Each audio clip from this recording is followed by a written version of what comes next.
Hello నమస్తే welcome to విజయ మా ఊరు ఆడియో బుక్స్ ఛానల్. నేను విజయలక్ష్మిని. ఫ్రెండ్స్, నవల స్రవంతిలో శ్రీమతి అత్తలూరి విజయలక్ష్మి గారి నవల ఏ పుట్టలో ఏమున్నదో ఆడియో చివరి భాగం వినిపించబోతున్నాను. మరి ఆలస్యం చేయకుండా కథలోకి వెళ్ళిపోదాం పదండి. జానకి కాఫీ కప్పుతో వచ్చి సోఫాలో కూర్చుని టీవీ ఆన్ చేసింది. కానీ ఏ ఒక్క కార్యక్రమం మీద ఏకాగ్రత కుదరలేదు. ఆవిడకి తను ఆ రోజు బాబాని కలుసుకోవాలనుకోవడం, చరిత విషయంలో తను పడుతున్న ఆందోళనకి ఆయన ఏదన్నా ఉపశమనం కలగజేస్తాడని అనుకోవడం గుర్తొస్తుంది. ఇంత పెద్దదాన్ని నేనే ఎంత తెలివి తక్కువగా ఆలోచించాను. కొంచెం వివేకంతో ఆలోచించి ఉంటే ఎంత బాగుండేది. భాస్కర్ లాంటి ఆధునిక భావాలున్న వ్యక్తికి భార్య అయి ఎంత చాదస్తంగా మూర్ఖంగా ప్రవర్తించాను. జానకి మనసులో తను చాలా పెద్ద తప్పు చేశానన్న బాధ ముల్లులా గుచ్చుకోసాగింది.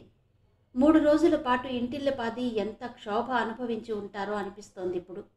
అవంతి సంఘటన తనకి ఆపాదించుకుని జానకి పశ్చాత్తాపంతో తల్లడిల్లసాగింది.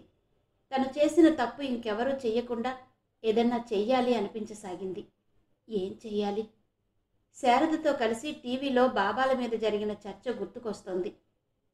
పదే పదే వాళ్ల మాటలు చెవుల్లో గిర్రున తిరగసాగాయి. మనోఫలకం మీద ఆ సంఘటనలన్నీ ఒకదాని తర్వాత ఒకటిగా అలా కదలసాగాయి. ఇటీవల జానకి చాలా వరకు తేరుకుంది కనుక మందులిక అవసరం లేదని కిరణ్ ఎక్కువగా రావడం లేదు. కిరణ్ గుర్తుకు రాగానే ఆవిడికి దుఃఖం వచ్చింది. ఏ జన్మ రుణానుబంధమో! ఆ యువకుడు తనని దేవుడిలా ఆదుకున్నాడు. మనోవ్యాధితో చచ్చిపోతుందేమో అనుకున్న తనని బతికించాడు. పునర్జన్మ పొందిన ఈ జానకి వలన ఎవరికన్నా ఏదన్నా మంచి జరగాలి. ఏం చేయడం? జానకి లేచి టేబుల్ మీద పెట్టిన మొబైల్ తీసుకుంది. ఈ మధ్యే భాస్కర్ ఆవిడకి మొబైల్ కొనిచ్చాడు. హరి అది వాడడం నేర్పించి వాట్సాప్ కూడా ఇన్స్టాల్ చేసి ఇచ్చాడు. అప్పుడప్పుడు హరే ఏవో తనకి ఫ్రెండ్స్ పంపిన వీడియోలు పంపిస్తూ ఆవిడకు కొంచెం అలవాటు చేశాడు. అందులో సేవ్ చేసిన శారద నెంబర్ డయల్ చేసింది. శారద వెంటనే ఫోన్ ఆన్సర్ చేసింది. ఇప్పుడే నీతో మాట్లాడాలనుకుని ఫోన్ తీసుకున్నాను జానకి. ఏం చేస్తున్నావు అని అడిగింది. మనసేం బాగాలేదు శారద, ఒకసారి ఇంటికి రాగలవా అడిగింది జానకి. ఇప్పుడే వస్తాను అంటూ ఫోన్ డిస్కనెక్ట్ చేసి అదే చీరతో బయలుదేరింది. చెప్పులేసుకుని తాళం వేసి జానకి ఇంటి వైపు నడిచింది. శారద కోసం చూస్తూ కూర్చున్న జానకి మనసులో తిరిగి ఆలోచనలు ముసరసాగాయి. అవంతిని నేను ఎలా రక్షించగలను? నేనేదైనా చెయ్యగలనా? ఒక్కసారి తనని ఉమాదేవి తీసుకువెళ్లిన ప్రదేశం కళ్ళలో నిలుపుకోవడానికి ప్రయత్నం చేసింది. అవంతిని అలా ఎవరూ తీసుకెళ్లలేదు కదా. అదే జరిగితే ఖచ్చితంగా తనని తీసుకెళ్లిన దగ్గరికే వెళ్ళుండొచ్చు. భాస్కర్ని తీసుకుని తను అక్కడికి వెళ్తే ఆ ప్రదేశం గుర్తుపట్టగలదా? ఈ ఉమాదేవి ఎక్కడుందో? కొంపతీసి ఆ ఉమాదేవి అవంతిని కలుసుకోలేదు కదా. భయంతో ముచ్చెమటలు పట్టేశాయి. అప్పుడే లోపలికి అడుగుపెట్టిన శారద జానకి వాలకం చూసి కంగారుగా అడిగింది. ఏంటి జానకి, ఏమైంది? అలా ఉన్నావే? జానకి తేరుకుని ఏం లేదులే రా అంటూ ఆమెను ఆహ్వానించింది. టిఫిన్ చేశావా అడిగింది శారద. లేదు శారద, మనసేం బాగాలేదు అంది జానకి. అయ్యో, మనసు బాగా లేకపోతే టిఫిన్ మానేస్తావా? ఏం జరిగింది? జానకి శారద అలా అడిగిన వెంటనే జరిగిందంతా చెప్పేసి, చాలా భయంగా ఉంది శారద. ఆ పిల్ల ఎక్కడికి వెళ్ళిందో. ఎవరన్నా బంధువుల ఇంటికి వెళితే బాధ లేదు, కానీ ఉమాదేవి లాంటి వాళ్ళు ఎవరన్నా కలిసి నన్ను తీసుకెళ్ళినట్టు ఏ దొంగ బాబా ఆశ్రమానికో తీసుకుని వెళితే ఆ పిల్ల బతుకు ఏమైపోతుంది? శారద తేలిగ్గా అంది. ఏవో కొన్ని సంఘటనలు జరిగాయని అన్నీ అలాగే జరుగుతాయా? ఆ పిల్లకి ఏదైనా లవ్ ఎఫైర్ ఉందేమో. ఈ రోజుల్లో 13 ఏళ్ల పిల్లలు కూడా ప్రేమించేయడం, లేచిపోవడం లాంటివి చేస్తున్నారు. ఎన్ని చూడడం లేదు, ఎన్ని చదవడం లేదు అంది శారద. చిచి, అలాంటిదేం లేదు. ఆ పిల్ల చాలా అమాయకురాలట, చరిత చెప్పింది అంది జానకి. అసలు నిజం తెలిసిందాకా అందరూ అమాయకులే. సరేలే, దీనికోసం నువ్వెందుకు టిఫిన్ తినకుండా మనసు పాడు చేసుకుని కూర్చున్నావు? రారా, ఏదన్నా తిందువు గాని. ఏం చేసావు ఇవాళ అంటూ కిచెన్ వైపు నడిచింది శారద చనువుగా. ఏం చెయ్యలేదు, వాళ్ళ ముగ్గురు కార్న్ఫ్లేక్స్ తిన్నారు అంది జానకి తను కూడా లేచి. మంచిదానివేలే, తిండి తినకుండా ఇదేం పని? ఎక్కడికి వెళ్ళదులే, ఈ పాటికి ఇంటికి వచ్చే ఉంటుంది అని పాలు బౌల్లో పోసి కార్న్ఫ్లేక్స్ కోసం అలమర తీసింది. శారదకి ఆ వంటగదిలో ఏది ఎక్కడ ఉందో బాగా తెలుసు. అప్పుడప్పుడు సరదాగా జానకి శారద కలిసి కొత్త రకాల వంటలు చేయడం, జానకి ఆ మధ్య అలా ఇంట్లో నుంచి వెళ్ళినప్పుడు కూడా 2-3 సార్లు వంట చేయడంతో ఏ డబ్బాలో ఏముందో తెలుసు. అందుకే చనువుగా డబ్బా తీసి పాలలో ఫ్లాక్స్ వేసి జానకి చేతికిచ్చి, తిను, అన్నీ సర్దుకుంటాయి. ఈ మధ్య ఏంటో మనుషులకి భావోద్వేగాలు బాగా ఎక్కువ అవుతున్నాయి. మా కజిన్కి ఫ్రెండు ఎవరో శ్రేష్టట మొగుడితో దెబ్బలాడి ఇంట్లో నుంచి వెళ్ళిపోయిందట. వెధవేషాలు కాకపోతే చీటికి మాటికి ఇల్లు వదిలి ఏ ధైర్యంతో వెళ్ళిపోతారు ఈ పిల్లలు అంది శారద చిరాకు పడుతూ. అప్పుడే జానకి ఫోన్ మోగింది. జానకి గబుక్కున లేచి వెళ్ళి ఫోన్ తీసుకుంది. అవతల నుంచి భాస్కర్ స్వరం వినిపించింది.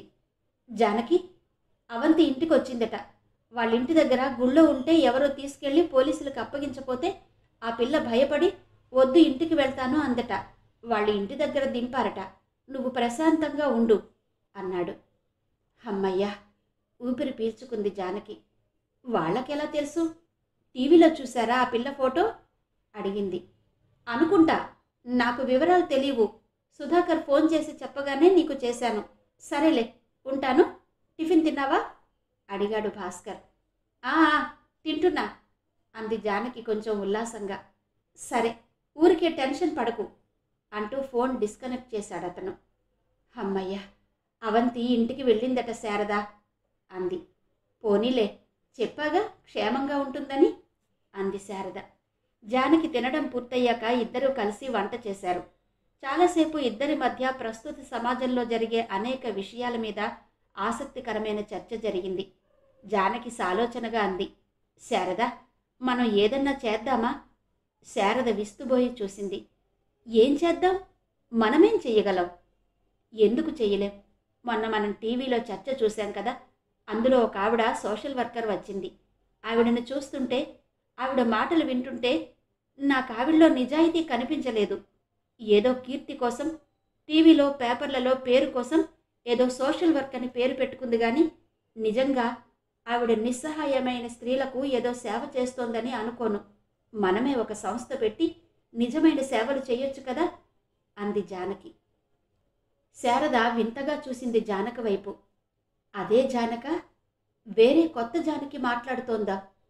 టీవీ సీరియల్లో లాగా ఎవరన్నా జానకిలా ప్లాస్టిక్ సర్జరీ చేయించుకుని వచ్చారా?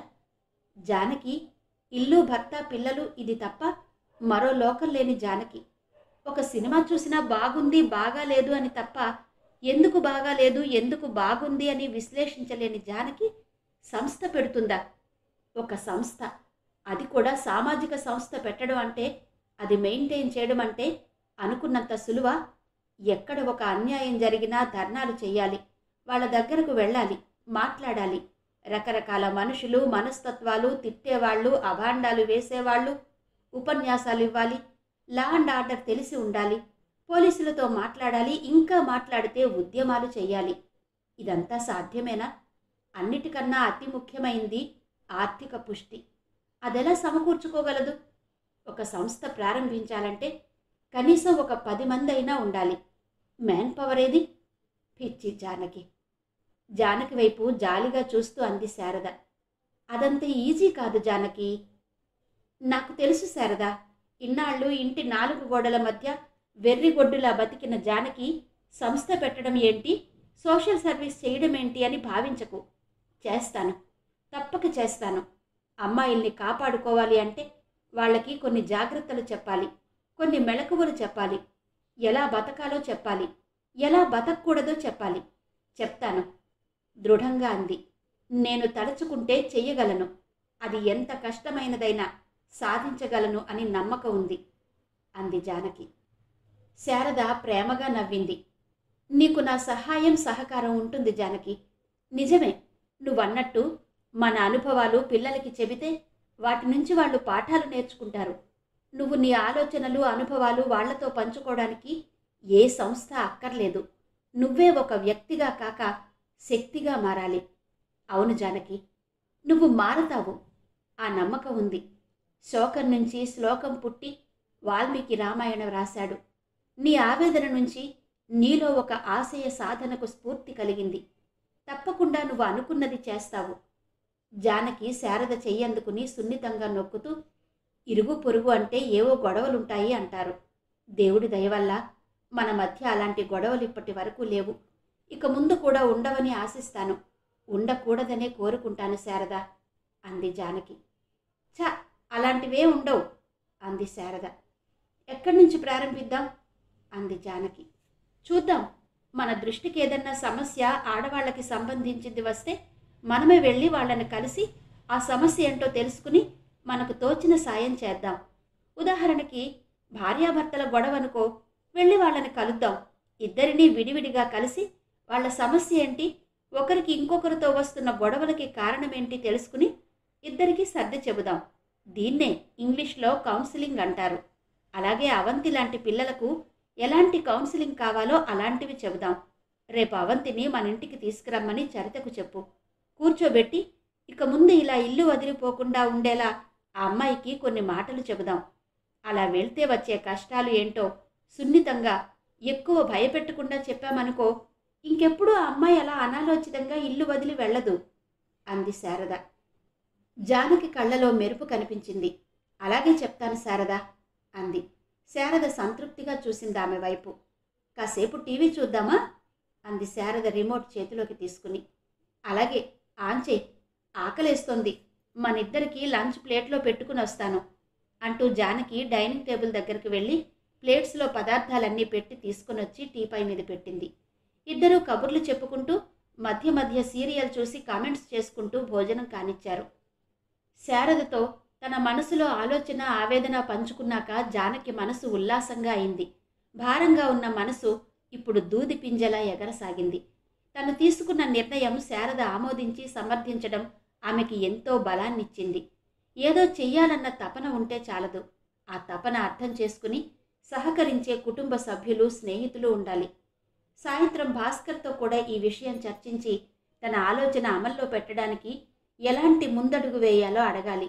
భర్త, పిల్లల సహకారం కూడా ఉంటేనే కదా తనేమన్నా సాధించగలదు. పైగా వాళ్ళు కూడా తన నిర్ణయాలను ప్రశ్నించేవాళ్ళు కాదు, కాదని వ్యతిరేకించేవాళ్ళు కూడా కాదు. అలాంటప్పుడు వాళ్ళకి చెప్పి చేయడం తన ధర్మం కూడా. అనుకున్నట్టే భాస్కర్ ఇంటికొచ్చాక కాఫీ ఇచ్చి తన మనసులో మాట చెప్పింది జానకి. భాస్కర్ ఊహించని ఆ మాటలు విని షాక్ అయినట్టు అప్రతిభుడయ్యాడు. నిజంగా నువ్వు అలా చెయ్యగలవా జానకి అడిగాడు. ఎందుకు చెయ్యలేను? ఆ దైవం దీవెన, మీ సహకారం ఉంటే తప్పకుండా చేస్తానండి. అప్పుడే నాలో కూడా ఒక విధమైన ఆత్మవిశ్వాసం వస్తుందని నా నమ్మకం అంది. నిజం చెప్పాలంటే నీలో ఇంత త్వరగా ఇంత విప్లవాత్మకమైన మార్పు వస్తుందని నేను అనుకోలేదు జానకి.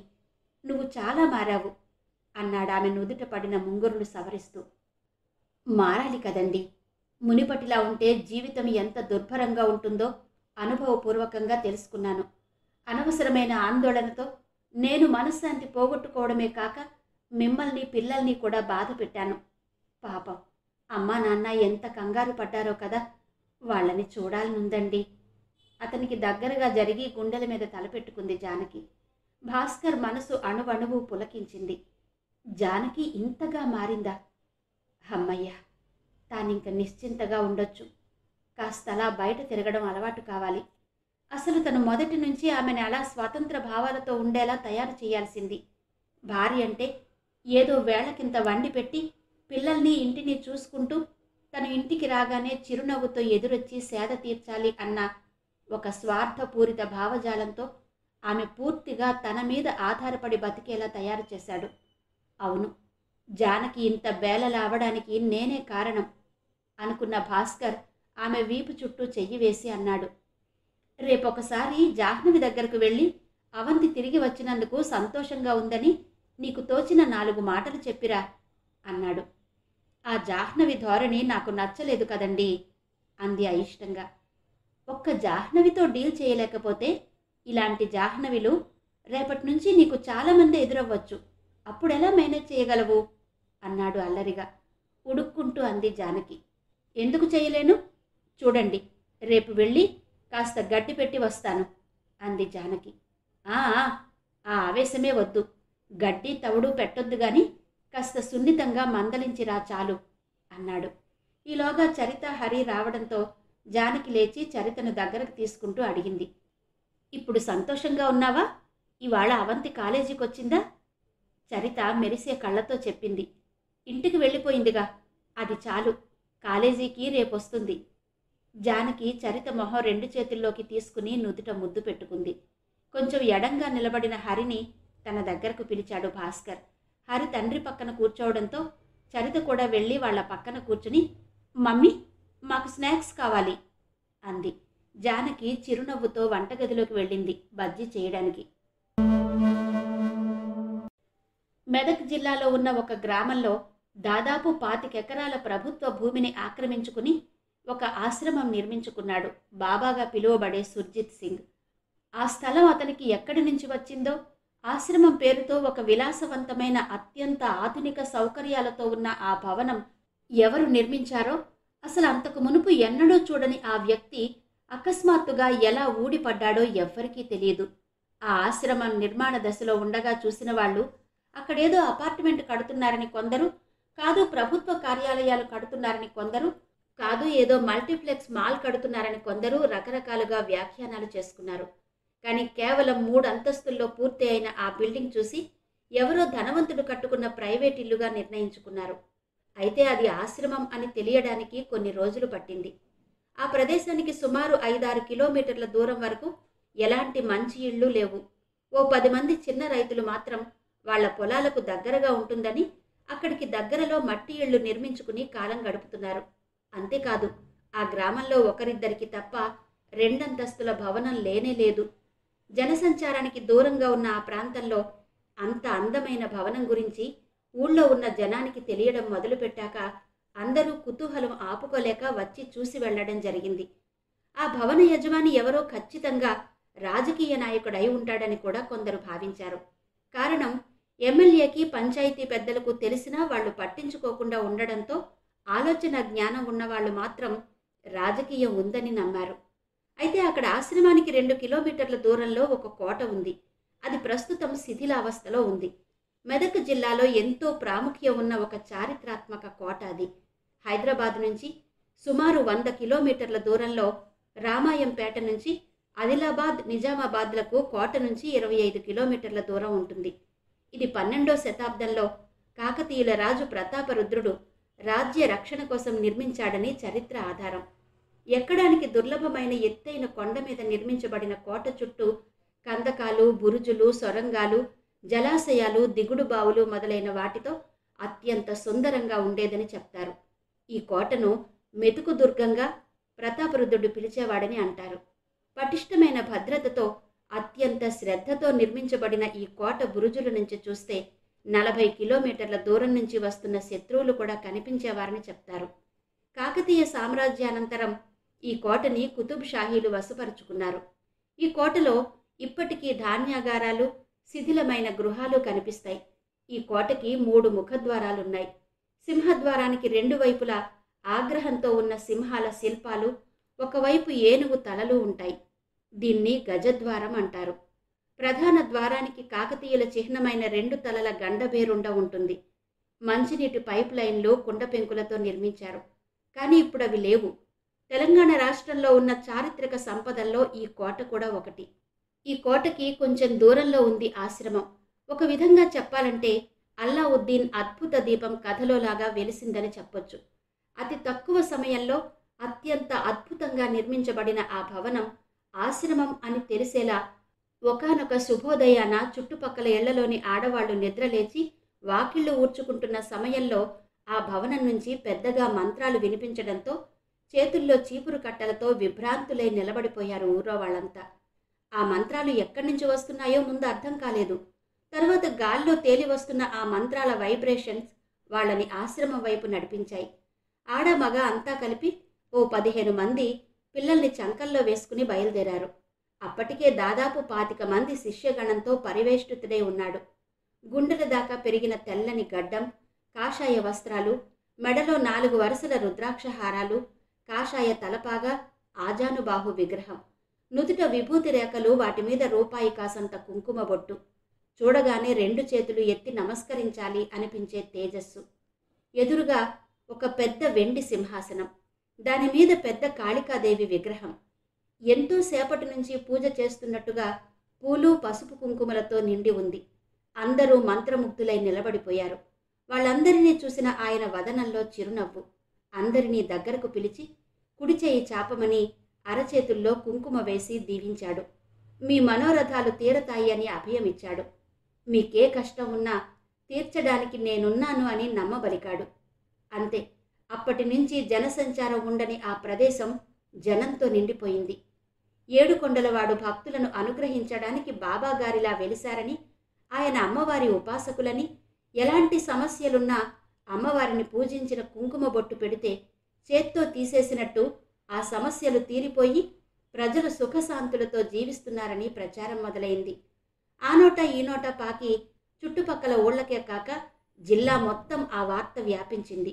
ఎన్ని రకాల ప్రచార సాధనాలున్నా నోటి ద్వారా జరిగే ప్రచారానికి వచ్చినంత వేగంగా స్పందన మరే ప్రచారానికి రాదు.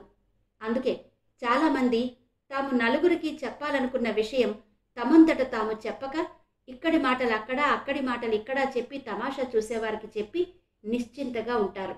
దీన్నే మౌత్ పబ్లిసిటీ అంటారు. ఆ మౌత్ పబ్లిసిటీ బాబాగారి మహిమ విషయంలో చాలా బాగా పనిచేసింది. ఎక్కడెక్కడి వాళ్ళు బాబాగారిని దర్శించుకోవడానికి రావడం మొదలైంది. బస్సులు వేసుకుని గుంపులుగా వస్తున్న జనం సౌకర్యాల కోసం పైన తాటాకుల పందిరి వేసి 4 అరుగులు కట్టి వాటి మీద టీ, కాఫీ, ఇడ్లీ, దోశ, వడ లాంటి అల్పాహారాలు, కొబ్బరికాయలు, పూలు, పండ్లు, పసుపు కుంకుమల పొట్లాలు, రకరకాల దారాలు, దేవుడి ఫోటోలు, రాగి చెంబులు వగైరా అమ్మే ఒక చిన్న కొట్టు, బూరలు, ప్లాస్టిక్ బొమ్మలు అమ్ముకునే చిరు వ్యాపారుల హడావుడి మొదలై అక్కడ తీర్థంలాగా తయారైంది. ఆయన శిష్యగణం కూడా బాగా పెరిగారు. వారిలో స్త్రీలు కూడా చేరారు. బాబాగారి మహిమలు విని సినిమా తారలు, టీవీ తారలు, రచయితలు, రాజకీయ నాయకులు, వ్యాపారస్తులు, ఒకరేంటి అన్ని వర్గాల వాళ్ళు వారిని దర్శించుకోవడానికి రాసాగారు.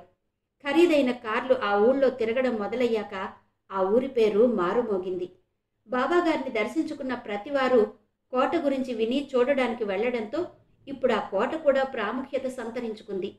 ప్రజల బలహీనత ప్రారంభమయ్యేది ఇక్కడి నుంచే. మీకే కష్టాలు ఉన్నా నేను తీరుస్తాను అని అభయమిచ్చే మనిషి కనిపిస్తే నమ్మని వాళ్ళు చాలా తక్కువ. అభయం ఇవ్వడం కాక సమస్యలు తీర్చేస్తానన్న నమ్మకం ప్రజల్లో కలిగించడం, తీరాయన్న సంతృప్తి వారిలో కలిగించడం, ఈ ఒక్క పని చేయగలిగితే చాలు. అది ఎలా సాధించాలో కొందరికి బాగా తెలుసు. అలాంటి వాళ్లే బాబాలుగా, స్వామీజీలుగా అవతారాలెత్తి ప్రజల జీవితాలతో చెలగాటమాడుతున్నారు. అందరూ కష్టాలు వచ్చినప్పుడు పూజలు చేయడం, గుళ్ళ చుట్టూ తిరగడం, అనేక రకాల మొక్కులు మొక్కుకుని అవి తీర్చుకోవడానికి ఎన్నో ప్రయాసలు పడడం సామాన్యం. అయితే వాళ్ల కష్టాలు తీరాయా, వాళ్ల కోరికలు నెరవేరాయా లేదా అనేది వారి వారి అనుభవాల ద్వారా ఎవరికి వారు తెలుసుకోవాల్సిన విషయం. రాతి బొమ్మని ఎంత ప్రార్థించినా పలకనప్పుడు తమ కష్టాలు విని స్పందించి పరిహార మార్గం చెప్పే వ్యక్తి సాధువవ్వచ్చు, యోగి కావచ్చు, స్వామీజీ కావచ్చు, ఒక జ్యోతిష్కుడు కావచ్చు. వాళ్ళని విశ్వసించి కనిపించే దేవుడుగా భావించి పూజించడం సామాన్యుల బలహీనత. ఆ బలహీనత ఉండడానికి ఆ వ్యక్తి సామాన్యుడా అసామాన్యుడా అనే మీమాంస అనవసరం. సామాన్యుడైతే తను బాగుపడతాడు, అసామాన్యుడైతే ఆ బాబాలు, స్వామీజీలు బాగుపడతారు. సరిగ్గా అలాంటిదే జరిగింది. ప్రముఖులు, బడాబాబుల ప్రాపకంతో ఆ బాబాగారి సామ్రాజ్యం అప్రతిహతంగా ఉత్తరాది నుంచి విస్తరించుకుంటూ అనేక మంది శిష్యులను తయారు చేసుకుంటూ హైదరాబాద్ చేరింది. మహానగరాల్లోకి ప్రవేశించడానికి ముందుగా జనావాసాలు ఎక్కువగా లేని చిన్న చిన్న ఊళ్లలో అమాయక జనం ఉండే ప్రదేశం ఎంచుకుని అక్కడ ఖాళీగా ఉన్న ప్రభుత్వ స్థలాలు ఆక్రమించుకుని అక్కడ ఓ చిన్న సామ్రాజ్యం నిర్మించుకుని అక్కడి నుండి నగరంలోకి ప్రవేశించడం ఆయనకి తెలిసిన కళ. గ్రామాల్లో ప్రజలు అమాయకులు, వారు నిరక్షరాస్యులు.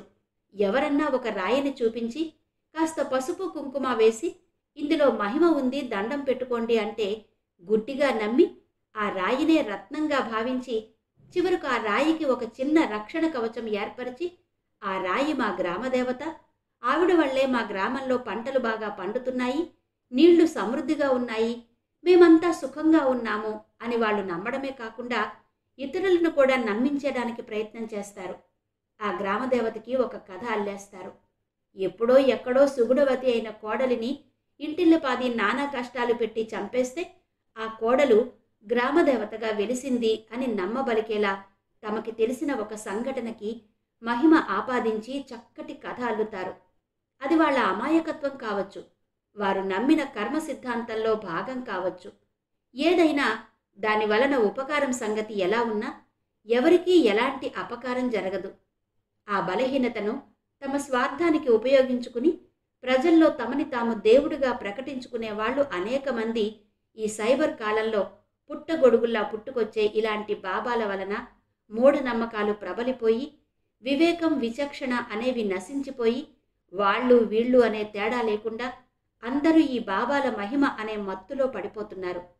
వీళ్ల వలన దేశంలో అవినీతి, ఆక్రమణలు, అరాచకాలు, చీకటి వ్యాపారాలు, స్మగ్లింగ్ ఒకటేంటి ఎన్ని దరిద్రాలు ఉండాలో అన్ని దరిద్రాలకు మూలకారకులు ఈ దొంగ బాబాలు అని ఎంతమంది విషయంలో తేటతెల్లమైనా ఇంకా జనం నమ్ముతూనే ఉన్నారు.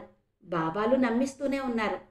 విలాసవంతమైన జీవితం, కష్టపడకుండా డబ్బు విచ్చలవిడిగా పొందాలన్న ఆశ ఉన్నవాళ్ళు ఈ బాబాల సంగతి తెలిసి వాళ్ళని ఆశ్రయించి వాళ్ళకి కొమ్ము కాసి మరింతగా ఈ రాక్షసకాండ శృతిమించడానికి సాయశక్తులా సహాయపడుతూ స్వామి కార్యం స్వకార్యం యథేచ్ఛగా జరగనిస్తున్నారు.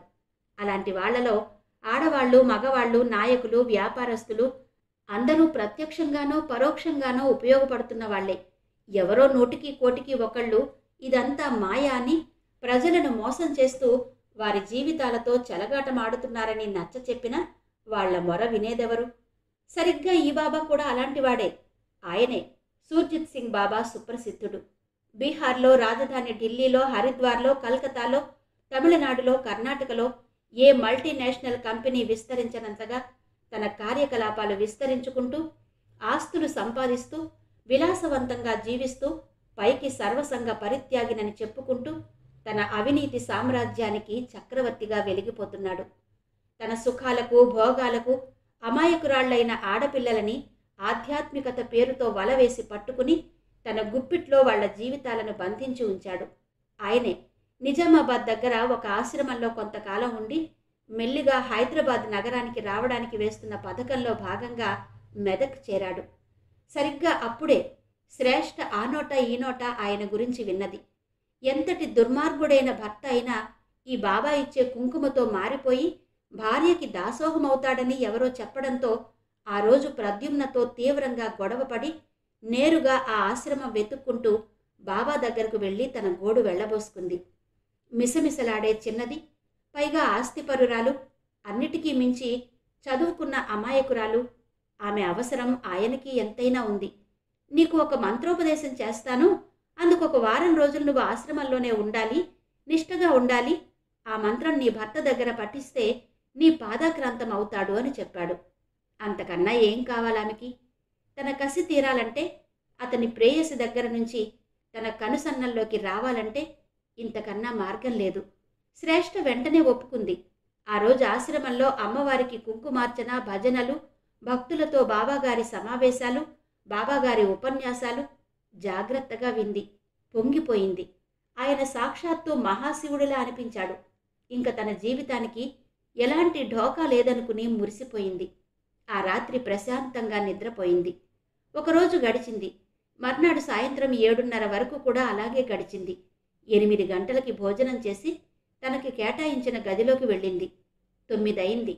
ఒక స్త్రీ, ఆమెని సేవకురాలు అంటారు, ఆవిడ వచ్చి, నిన్ను బాబాగారి గదిలోకి రమ్మంటున్నారు, నీకు మంత్రోపదేశం చేస్తారట అని చెప్పింది. ఆ మంత్రం కోసమే ఎదురు చూస్తున్న శ్రేష్ఠ ఎగిరి గంతేసి ఆయన దగ్గరకు వెళ్ళింది.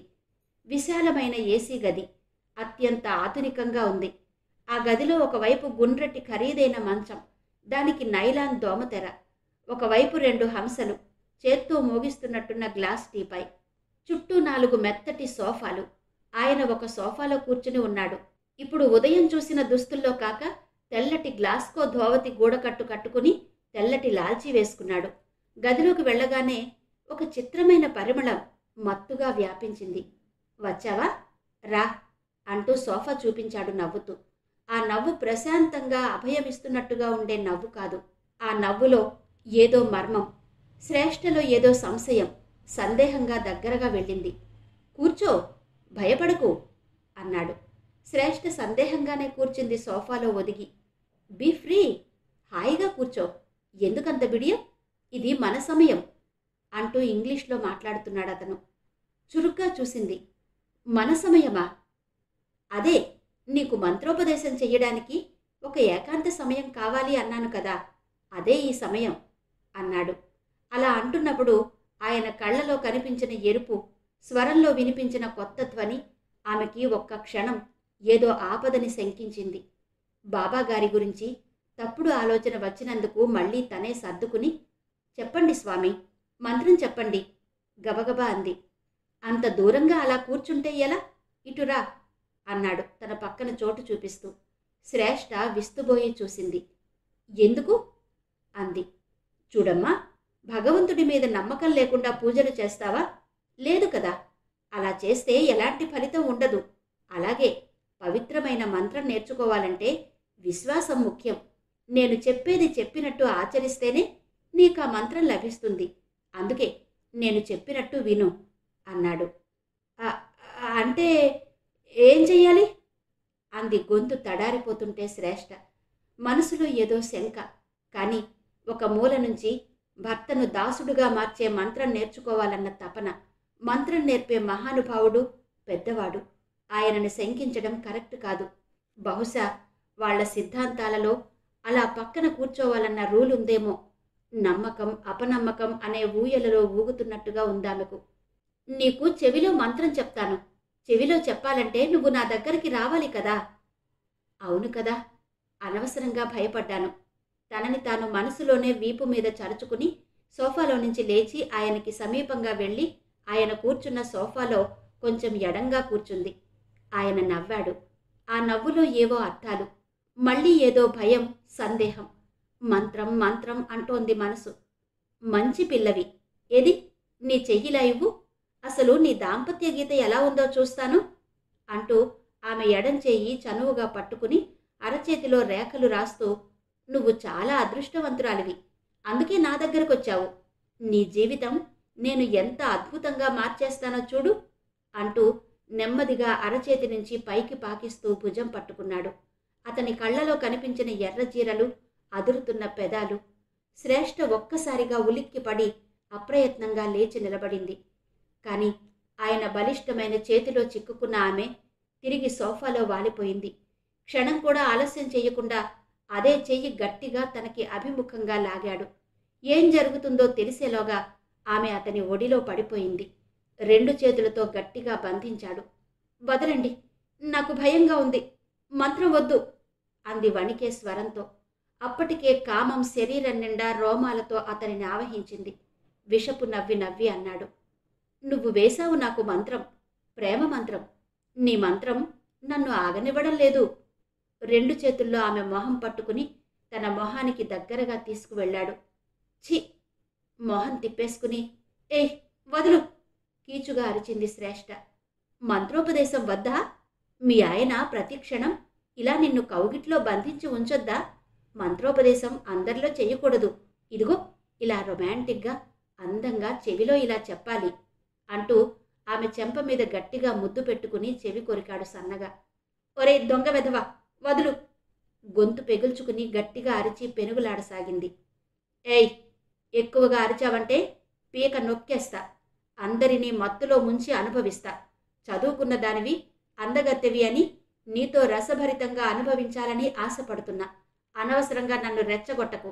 మర్యాదగా ఒప్పుకున్నావా సరే, లేదంటే ఇప్పుడే పిలుస్తా నా మనిషిని. మత్తు ఇంజెక్షన్ ఇచ్చిందంటే నీ ఒళ్ళు పచ్చి పుండైనా నీకు తెలియదు. రాయిటు. గబుక్కున ఆమెను రెండు చేతులతో లేవనెత్తి మంచం వైపు నడిచాడు. శ్రేష్ఠ కాళ్లతో రెండు చేతులతో అతన్ని ఎడాపెడా తన్నడం మొదలుపెట్టింది. ఆమెను మంచం మీద విసిరేసి క్రూరంగా చూస్తూ లాల్చి విప్పి దూరంగా పడేశాడు. శ్రేష్ఠ అటూ ఇటూ చూసింది. ఎటూ తప్పించుకోవడానికి దారి కనిపించలేదు. మంచం మీద నుంచి దిగాలన్నా చాలా విశాలంగా ఉన్న మంచం మీద మధ్యలో పడేసి అతను ఆమెను ఆనుకుని కూర్చున్నాడు. వెనుక వైపు గోడ ఉంది. కుడిపక్క ఎడమపక్క మంచానికి రెండు వైపులా పెద్ద ఇత్తడి కుండీలు, వాటిలో ఏవో ఇంటీరియర్ మొక్కలున్నాయి. ఏంటే చూస్తున్నావు నిన్ను పుట్టించిన దేవుడు కూడా నిన్నిప్పుడు రక్షించలేడు అన్నాడు మీదకి వంగుతూ. ఛీ! అంత దగ్గరగా అతని ఛాతీ కనిపించగానే ఆమెకి వాంతి వచ్చినట్టయింది. కడుపులో తిప్పేసింది. గబుక్కున పక్కకు పొర్లింది. నీకు బతకాలం లేదా? నా కంటికి కనిపించిన ఆడదాన్ని అనుభవించకుండా వదలను. నిన్ను చంపి అయినా అనుభవిస్తా. వెధవేషాలెయ్యకు అంటూ 2 భుజాలు పట్టుకుని బలంగా తన వైపుకు తిప్పుకుని మీదకు వంగాడు. శ్రేష్ఠకి ఆగ్రహం, దుఃఖం ముప్పిరిగొన్నాయి. ఆమెలో సహజంగా ఉన్న పొగరు, ఆత్మాభిమానం అతని మాటలతో నిప్పు కణిక మీద కిరోసిన్ పోసినట్టు భగ్గుమని లేచాయి. వదల్రా దరిద్రుడా! నీ మొహానికి నేను కావాలా? తెల్లగడ్డ నువ్వు నీ బాణపొట్ట, చెత్త వెధవ, సిగ్గులేదు? దరిద్రపు బతుకు బతుకుతూ బాబాని సర్వసంగ పరిత్యాగిని అని చెప్పుకుంటూ జనాల్ని మోసం చేస్తావా? నీ బతుకు బయట పెడతాను, చంపేస్తాను, వదులు. బాబాని సర్వసంగ పరిత్యాగిని అని చెప్పుకుంటూ జనాల్ని మోసం చేస్తావా? నీ బతుకు బయట పెడతాను, చంపేస్తాను, వదులు. దేవుళ్ళు నీ దొంగ మంత్రాలు విని వరాలిచ్చేస్తారనుకుంటున్నావా? నీ బండారం బయట పెడతా, నిన్ను పోలీసులకు పట్టిస్తాను. కాలెత్తి మొహం మీద గట్టిగా లాగి తన్నింది. ఆ దెబ్బ ముక్కు మీద తగలడంతో ఒక్కసారిగా ఉలిక్కిపడి వెనక్కి తగ్గాడతను. శ్రేష్ఠ దొర్లింది. పశువులా ఒడిసి పడ్డాడు. నీ సంగతి ఇలా కాదు అంటూ 2 చేతులు ఎత్తి బలంగా పట్టుకుని కొంచెం ఎడంగా గోడకి ఉన్న స్విచ్ నొక్కాడు. ఆశ్చర్యంగా కుడివైపున్న గోడ కదిలింది. 2 స్త్రీలొచ్చారు. అది గోడ కాదు, గోడలా భ్రమింపచేస్తున్న ద్వారం. అవతలేముందో కనిపించలేదు. చూసే ఛాన్స్ లేకుండా అతను ఆమెని ఛాతీకి గట్టిగా ఒత్తి పట్టుకున్నాడు. ముక్కు ఆ ఛాతీకి నొక్కుకుని ఊపిరాడడం లేదు. మత్తుమందు పట్టరండి, త్వరగా చెప్పాడు. వాళ్ళు పరిగెత్తుకుని వెళ్లారు. శ్రేష్ఠ విడిపించుకోవడానికి పెనుగులాడుతోంది. అతను మధ్య మధ్య ఆమెను అలాగే కొంచెం పైకెత్తి ముద్దు పెట్టుకుంటూ నిలుచున్న చోటే ఉండిపోయాడు. ఆ 2 స్త్రీలు చేతిలో సిరంజితో వచ్చారు. శ్రేష్ఠకి భయంతో ముచ్చెమటలు పోశాయి. వాళ్ల వైపు దీనంగా చూసింది. ఆ చూపులో అర్థం గ్రహించలేని తెలివి తక్కువ వాళ్ళు కాదు వాళ్ళు. అయినా ఇలాంటి సంఘటనలు నిర్లిప్తంగా చూడ్డానికి అలవాటు పడిన వాళ్ళు ఆమె చూపులకి కరగలేదు. కళ్ళు వాల్చుకుని అతని చేతుల మధ్య ఉన్న ఆమె కాళ్ల వైపు వచ్చి చీర పైకి జరపబోయారు. శ్రేష్ఠ బలంగా ఒక్కసారి ఊపిరి పీల్చుకుని లాగి తన్నింది. ఒక ఆమె చేతిలో సిరంజి కింద పడింది. ఒక ఆవిడ ఆ తన్నుకి వెళ్లకిలా పడింది. ఆ సంఘటనతో ఆగ్రహోదగ్రుడైన అతను గబుక్కున శ్రేష్ఠని కింద పడేసినట్టు దింపి లాగి ఆమె చెంప మీద కొట్టబోయాడు. శ్రేష్ఠ అతని చేయి పట్టుకుని గట్టిగా కొరికింది. ఏ ద్వారం నుంచి ఆ 2 స్త్రీలు వచ్చారో ఆ ద్వారం తెరిచే ఉంది. మరోసారి అతని చెంప మీద ఎడాపెడా 2 గుప్పిళ్లతో కొట్టి అతను కొంచెం సర్దుకునే లోపల మెరుపులా పరిగెత్తింది. పట్టుకోండి అరిచాడు. ఆ స్త్రీలు వేగంగా శ్రేష్ఠ వెళ్లిన వైపు పరిగెత్తారు. శ్రేష్ఠకి ఎటు వెళ్లాలో తోచలేదు. తను పరిగెత్తుకుని వచ్చిన చోటు కూడా ఒక గదే. అందులో ఆడవాళ్లకి సంబంధించిన చీరలు, మిగతా బట్టలు ఉన్నాయి. బహుశా అది ఆ 2 ఆడవాళ్లకి కేటాయించిన గది కావచ్చు. వెనకాల వాళ్ళు వచ్చేస్తున్నారు. ఆ గదిలో ఇంకా ఏముందో చూసే సమయం లేదు. ఎటు నుంచి బయటకు పారిపోవాలో అర్థం కాలేదు. వెనకాల వాళ్ళొచ్చేస్తున్నారు. మళ్ళీ వాడి పడక గదిలోకి వెళ్లాల్సిందే. అక్కడికి వెళ్లడం అంటే పులిబోనిలోకి వెళ్లడమే. కానీ తప్పదు, సాహసం చెయ్యాలి. శ్రేష్ఠకి భయం పోయింది. మొండి ధైర్యం వచ్చింది. దేనికి భయపడిన తత్వం ఇప్పుడు ఉపయోగించుకోవాలి. ఓటమిని ఒప్పుకునే మనస్తత్వం కాదామెది. క్షణంలో అరక్షణం ఆ గదిలో నిలువున ఓ మూల నిలబెట్టబడిన కర్ర కనిపించింది. ఆ స్త్రీలిద్దరూ దగ్గరకొచ్చారు. గభాల్న కర్ర తీసుకుని 2 నెత్తినా వేసింది. వాళ్ళిద్దరూ తల పట్టుకుని కూలబడ్డారు. ఆమె ఆ కర్ర అలాగే పట్టుకుని తిరిగి తను వచ్చిన ద్వారం నుంచి వాడి బెడ్రూంలోకి వెళ్ళింది. గడ్డం కుడి చేత్తో దువ్వుకుంటూ విషపు నవ్వు నవ్వుతూ అడ్డుగా నిలబడ్డాడు. మర్యాదగా తప్పుకోకపోతే చస్తావు అంది కర్ర ఎత్తి. పెద్ద పెద్ద ఇనుప రాడ్లు కింద పడినట్టు నవ్వాడు. అలా నవ్వుతుంటే వాడి పొట్ట ఊగుతోంది. శ్రేష్ఠ జుగుప్సగా మొహం తిప్పుకుంది. ఏంటి ఈ కర్ర దెబ్బకే? దీంతోటే నన్ను చంపుతావా? హేళనగా అడిగాడు. శ్రేష్ఠకి వాడి నవ్వు, ఆ పలువరుస రోతగా అనిపించింది. గడ్డం అడ్డుగా ఉండి మామూలుగా మాట్లాడుతుంటే తెలియలేదు గాని దగ్గరగా చూస్తుంటే గారపట్టిన పళ్ళు, కళ్ళలో ఎర్రజీరలు, పెద్ద తాగుబోతు అని తెలుస్తోంది. దరిద్రుడా, నీకు పెళ్ళాం పిల్లలు లేరా? నువ్వసలు మనిషివేనా? దేవుడు పేరు చెప్పి జనాల్ని మోసం చేయడానికి సిగ్గులేదు? చెత్త వెధవా! ఛీ, నిన్ను నమ్మినందుకు ఇదా నీ బతుకు? మర్యాదగా తప్పుకో! నిప్పులు కురిపిస్తూ అరిచింది. అప్పుడే ఇద్దరు జమాజెట్టిల్లాంటి వ్యక్తులు గదిలోకి రావడం, ఆమె చేతిలో కర్ర అవలీలగా లాగి పడేయడం జరిగి స్థాణువులా నిలబడిపోయింది. ఇప్పుడు తెలిసిందా నా సెక్యూరిటీ? చెప్పు, మర్యాదగా లొంగుతావా, వాళ్ళ చేతుల్లో చస్తావా? అడిగాడు. శ్రేష్ఠ మాట్లాడలేదు. వాళ్ళిద్దరూ అతని ఆజ్ఞ కోసం ఎదురు చూస్తున్నట్టు నిలబడ్డారు. శ్రేష్ఠకి నిస్సహాయతతో కళ్ళలో గిర్రున నీళ్లు తిరిగాయి. ఆ గడ్డం వాడి వేషం చూస్తుంటే కనీసం కన్నీళ్లతో వేడుకోవడానికి కూడా ఆమె అహం అడ్డొచ్చింది. వేడుకున్నంత మాత్రాన కరిగిపోయే మనిషి కాదు, కర్కూటకుడు అని తెలుస్తూనే ఉంది. ఆమె ఒక నిర్ణయానికి వచ్చిందాన్లా అంది. వాళ్ళని బయటికి పంపించు. ఆ మాటకి అతని కళ్ళు మెరిశాయి. కుడిచే ఎత్తి వాళ్ల వైపు చూడకుండానే వెళ్ళమన్నట్టు సైగ చేశాడు.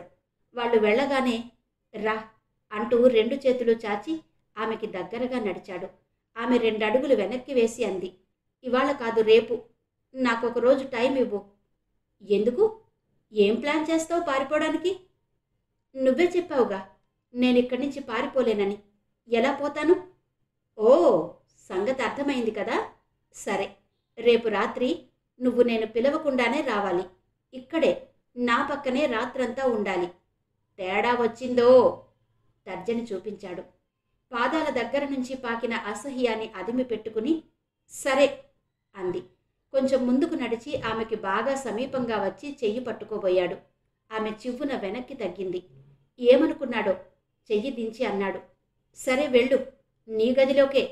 ఇంకెక్కడైనా కనిపించావంటే నీ ప్రాణాలు పోయినట్టే, గుర్తుంచుకో హెచ్చరించాడు. తలుపి అక్కడి నుంచి నీరసంగా తన గదిలోకి వెళ్ళిపోయింది. తలుపు వేసుకుని మంచం మీద పడిపోయిన శ్రేష్ఠకి ఎగసి ఎగిసి దుఃఖం వచ్చింది. వెక్కి వెక్కి ఏడవసాగింది. ఎంత తప్పు చేశాను? అమ్మ వాళ్ళ ఇంటికన్నా వెళ్లకుండా ఇక్కడికి ఎందుకు వచ్చాను? ప్రద్యుమ్న నిజంగా మంచివాడే. తనే అతన్ని బాధ పెట్టింది.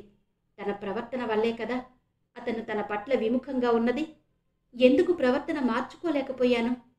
పల్లవి, పాపం పల్లవిని ఇష్టం వచ్చినట్టు తిట్టినా పన్నెత్తి ఒక్క మాట అనలేదు. పల్లవి లాంటి అమ్మాయిని ప్రేమించాడంటే ప్రేమించడు. ఒక మగవాడు ఎలాంటి అమ్మాయి భార్యగా కావాలి అనుకుంటాడో అన్ని లక్షణాలు ఉన్న అమ్మాయి పల్లవి.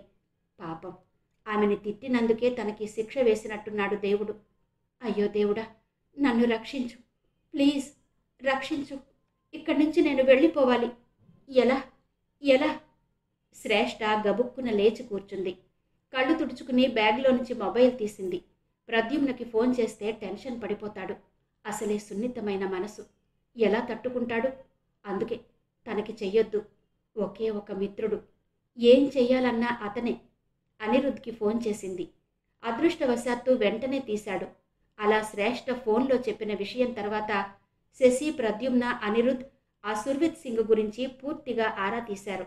అతని కార్యకలాపాలు, రహస్య స్థావరాల వివరాలు, రాజకీయ పరపతి, ఎవరెవరు నాయకులు అతన్ని కలుసుకుంటూ ఉంటారు, ఎవరి అండదండలు అతనికి పుష్కలంగా ఉన్నాయి మొదలైన విషయాలు తెలుసుకున్నాక అతన్ని అరెస్టు చేయడం సంగతి పక్కన పెడితే ముందు శ్రేష్ఠని అక్కడి నుంచి బయటకు తీసుకురావడం ఎంత కష్టమో అర్థమైంది. ప్రద్యుమ్న భయంతో వణికిపోసాగాడు.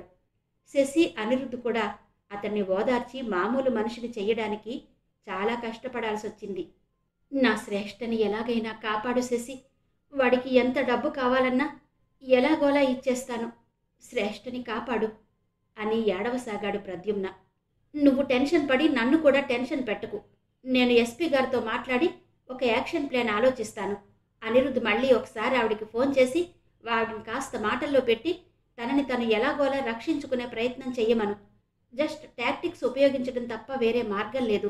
ఆమె అక్కడి నుంచి తప్పించుకునే మార్గం లేదు అన్నాడు శశి. ట్రై చేస్తున్నాను సార్, స్విచ్ ఆఫ్ అని వస్తోంది. నాకు కూడా కొంచెం టెన్షన్గానే ఉంది అన్నాడతను. శశికి మాత్రమే వినిపించేలా. శశి ఆలోచనగా ఉండిపోయాడు. ఆ రోజు బాగా పొద్దుపోవడంతో ప్రద్యుమ్నని, అనిరుద్ధ్ని ఇంటికి వెళ్ళిపోమ్మని చెప్పాడు. ఇంటికి వెళ్ళి ఏం చెయ్యాలి శశి? నాకు పిచ్చెక్కుతోంది అన్నాడు ప్రద్యుమ్న. మీ మామగారు, అత్తగారు నీకన్నా టెన్షన్గా ఉంటారు కదా, వారితో ఈ విషయం చర్చించు. ఎలా వాడి మీద అటాక్ చేయాలో నీకే ఏదన్నా ఐడియా వస్తుంది. నాకు ఫోన్ చేసి చెప్పు. వాళ్ళకి కూడా ఇప్పుడు నీ అటెన్షన్ అవసరం. నా మాట విను నచ్చ చెప్పాడు శశి. లేదు శశి, మావయ్యను ఫేస్ చేయలేను. చాలా సిగ్గుగా ఉంది. నువ్వు మాత్రం ఊహించావా శ్రేష్ఠ ఇలా చేస్తుందని? ఏం పర్లేదు, వెళ్ళు. ఆయన చాలా పెద్ద మనిషి, అర్థం చేసుకుంటారు. అవును ప్రద్యుమ్న, మనల్ని ఏ విషయమైతే భయపెడుతుందో అదే విషయం ఎవరితోనన్నా డిస్కస్ చేస్తుంటే ఆ భయం పోతుంది. లేదంటే నాతో మా ఇంటికి రండి అన్నాడు అనిరుద్ధ్. ప్రద్యుమ్న గుండె నిండా దుఃఖం నిండి ఉంది. శ్రేష్ఠ ఎంత పెద్ద అపాయంలో ఉందో వీళ్ళకి అర్థమవుతోందా? ఎంత ఈజీగా చెబుతున్నారు. డిస్కస్ చేయాలట, డిస్కస్. నో, తన ఇంటికి వెళ్ళలేడు. మామయ్య అత్తయ్యల మొహం చూడలేడు. అనవసరంగా తన ఆమెతో గొడవ పడిన సన్నివేశం గుర్తుకొచ్చి మనసుని మెలిపెడుతుంది. శ్రేష్ఠ సంగతి తెలిసి కూడా తను అనవసరంగా రెచ్చిపోయి ఆమెను రెచ్చగొట్టాడు. పరిస్థితి ఇంత దాకా రావడానికి తనే కారణం. ప్రద్యుమ్న సున్నితమైన మనసు జరిగిన సంఘటనలో తనదే తప్పు అని నిర్ణయించేయడంతో కృంగిపోయాడు. శశి అతని ఆలోచనలు గ్రహించిన వాడిలా మృదువుగా అన్నాడు. శ్రేష్ఠ చాలా తెలివైంది, ధైర్యస్తురాలు. తన మీద నాకు గట్టి నమ్మకం ఉంది. ఎలాగోలా వాడిని మాయ చేసి తనకి అపాయం జరగకుండా చూసుకోగలదు. నా ఉద్దేశంలో ఈ పాటికి ఖచ్చితంగా తప్పించుకునే మార్గాలు అన్వేషిస్తుంది. తెల్లవారుగానే వెళ్దాం, నువ్వు వెళ్ళిపో ఇంటికి అన్నాడు. చాలాసేపు శశి అనిరుద్ధ్ కూడా నచ్చ చెప్పిన మీదట ప్రద్యుమ్న అనిరుద్ధ్తో వెళ్ళడానికి ఒప్పుకున్నాడు. వాళ్ళిద్దరూ వెళ్ళిపోయాక శశి కారులో కూర్చుని మొబైల్లో కాంటాక్ట్ లిస్టు చూశాడు. అందులో ఆ ఆశ్రమ పరిసర ప్రాంతాల్లో ఉన్న పోలీస్ స్టేషన్ ఎస్ఐ బాగా తెలుసు శశికి. మంచివాడు. లిస్టు మొత్తం వెతికాక కనిపించింది అలోక్ ఫోన్ నెంబర్. డయల్ చేశాడు. ఫోన్ రింగ్ అవుతుండగా కారు స్టార్ట్ చేశాడు. అలోక్ హియర్? అతని స్వరం వినిపించింది. కారు నడిపిస్తూనే మాట్లాడసాగాడు. జానకి ఈ మధ్య టీవీలో సీరియల్స్, సినిమాలు, వంటల కార్యక్రమాలు మానేసి వార్తలు బాగా చూస్తోంది. వార్తలు చూడ్డానికి కారణం ఎక్కడన్నా దొంగ బాబాల వార్తలు తెలుస్తాయని. అలాంటి వార్త తెలిస్తే తను ఏం చెయ్యాలో గట్టిగా నిర్ణయించుకుంది. కిరణ్ చెప్పిన సూత్రాన్ని అనుసరించి ఆవిడ తనని ఇంతకాలం ఏ వార్తలైతే భయపెట్టాయో ఆ వార్తలు భయంతో కాక ఆసక్తితో చూసి ఈ సమాజంలో జరిగే అనేక దారుణాలు ఎందుకు జరుగుతున్నాయి, ఇవి జరగకుండా ఏం చెయ్యాలి, ఎవరు చెయ్యాలి, ఎలా చెయ్యాలి అనే విషయాలు భర్తతో చర్చిస్తోంది. ఆవిడ ఆలోచన పరిధి పెరిగింది. చరితని అక్కడికి వెళ్లకు, ఇక్కడికి వెళ్లకు అంటూ నిషేధించకుండా బయటకు వెళ్ళినప్పుడు ఏదైనా అనుకోని పరిస్థితి ఎదురైతే ఎలా స్పందించాలో, ప్రమాదకరమైన పరిస్థితులను ఎలా ఎదుర్కోవాలో తనకు తోచిన రీతిలో చెప్తోంది. భాస్కర్ కానీ పిల్లలు కానీ ఆవిడలో వచ్చిన మార్పు చూసి సంభ్రమాశ్చర్యాల్లో మునిగిపోయారు. ఎంత మార్పు వచ్చింది జానకిలో అనుకున్నాడు భాస్కర్. ఆడవాళ్లు అమాయకులు కారు, తెలివి తక్కువ వాళ్ళు అసలే కారు. వాళ్ళని అలా తయారు చేసేది మగవాళ్లే. అన్నిటికీ తమ మీద ఆధారపడి బతుకుతుంటే అదో ఆనందం మగవాడికి. నువ్వెందుకు వెళ్ళావు? చెబితే నేను తెచ్చేవాణ్ణిగా అంటూ ఎక్కడికి వెళ్ళనివ్వకపోవడం మగవాళ్లు చేసే నేరం అనిపించింది భాస్కర్కి. ఉద్యోగాలు చేస్తున్న ఆడవాళ్ళని కూడా కొందరు మగవాళ్ళు ఆఫీసు నుంచి ఇంటికి నేరుగా వచ్చేయ్, ఏదైనా కావాలంటే నేను చేస్తా అని చెప్పడం అతనికి తెలుసు. ఆఖరికి చిన్న చిన్న అనారోగ్యాలు వచ్చినా భర్త దగ్గరుండి తీసుకువెళితేనే తప్ప డాక్టర్ దగ్గరకు కూడా వెళ్లరు కొందరు. ఆడవాళ్లలో ఈ పరాధీనతే లోకజ్ఞానం లేకుండా చేస్తోంది వారిలో. కొన్ని వ్యవహారాల్లో కూడా ఆడవాళ్ళని మాట్లాడనివ్వరు. వాళ్ళు మాట్లాడితే తమ మగతనానికి ఏదో లోటొచ్చినట్టు బాధపడతారు.